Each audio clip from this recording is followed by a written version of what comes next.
I know. All right, y'all, we're about 3 minutes from show. Off the top, we'll have an animation to a series of SOTs, followed by a Neoti push. Scott MacFarlane will be on router 5. Just a heads up, Flack, it'll just be Simone at the desk for a little bit. Once we take the VO about the National Guard, that's when you'll stand in. 5, 4, 3, 2, 1. SOT. I'm announcing a historic action to rescue our nation's capital from crime, bloodshed, bedlam, and squalor, and worse.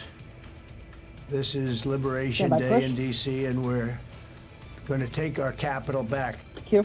Liberation Day. That's what President Trump has declared today as he announced a federal takeover of D.C.'s police force without notifying city leaders. Thank you for joining us on the News at 4. I'm Simone Alba. Hold your shot. This historic news could hold the power to impact D.C. residents in a major way. That's why we've got team coverage from every angle, looking at how council and neighbors are reacting. And we want to get started with our chief investigative reporter, Eric Flack, who's really unpacking the key details of the president's plan. And Flack, the president signed 2 executive orders this morning, really putting this all into motion. You're going to put it into action very quickly, Simone. The president declared a formal public safety emergency and announced that Attorney General Pam Bondi would take command of the Metropolitan Police Department. President Donald Trump said he will use a provision in the Home Rule Act. By law, the president's federal takeover of the D.C. Police Department lasts up to 30 days, although it can be extended by Congress, something President Trump said he would call on Republican members of Congress to do. Simone, the president also said the district isn't doing enough to prosecute criminals, especially juvenile offenders. Well, that's exactly what we wanted to talk about, because we've been talking about this perception of reality, versus actually what's taking place, right? And so that was something that they talked about in relation to juvenile crime.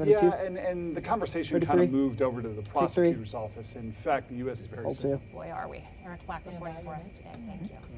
Come on. Well, hundreds of people rallied steps away from the White House this morning as President Trump was announcing Attorney General Pam Bondi would take charge of the Metropolitan Police Department. Our Melissa Kim was at that rally. She's joining us live from DuPont Circle, where another is scheduled for this evening. There's a lot of opinions, a lot of people who really want to have their voices heard in all of this, Melissa. Yeah, Simone, you're absolutely right. Right now, we're steps away from DuPont Circle, as you can see behind me. Pretty routine right now for 4 o'clock on a Monday afternoon. But earlier today, over near the White House, hundreds of people, no matter their age, their background, or what neighborhood they were from, chanted, sang, and held signs, all for one cause: to free D.C., as they said. This all happening as the president said he would deploy the national... Melissa.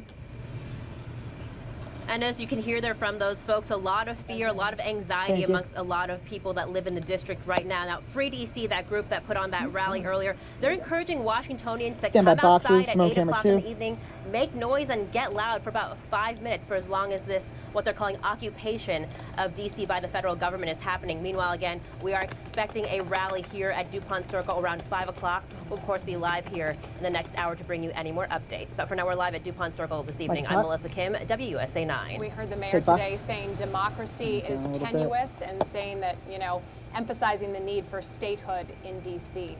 Melissa Kim reporting for us tonight. Thank you. Today we're joined by legal expert and Georgetown Law professor Meryl Chertoff to break down what this all entails, how it impacts the local governments of Washington, D.C., and what it means for the broader relationship between local authorities and federal authorities. Professor Chertoff, thank you so much for joining us. Thank you very much for having me. All right, first, what exactly is Section 740 of the D.C. Home Rule Act? And essentially, how does it give the president power in an emergency?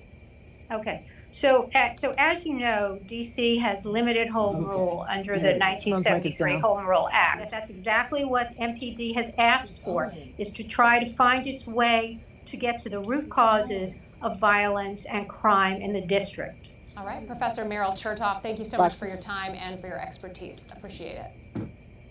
Thank you very much. WUSA 9 Weather Impact is sponsored by Morgan & Morgan. Well, after a stretch of unseasonably cool temperatures, the president is invoking a rarely used provision of the D.C. Home Rule Act. Joining us now for analysis is CBS News Justice correspondent Scott MacFarlane. Scott, good to have you. Hey, good afternoon. It's a historic day either way here in the district. Yeah, absolutely. Can you break down what the federal takeover means for D.C. residents, especially on a practical level? You're familiar with the DMV. What are they likely to see in their communities?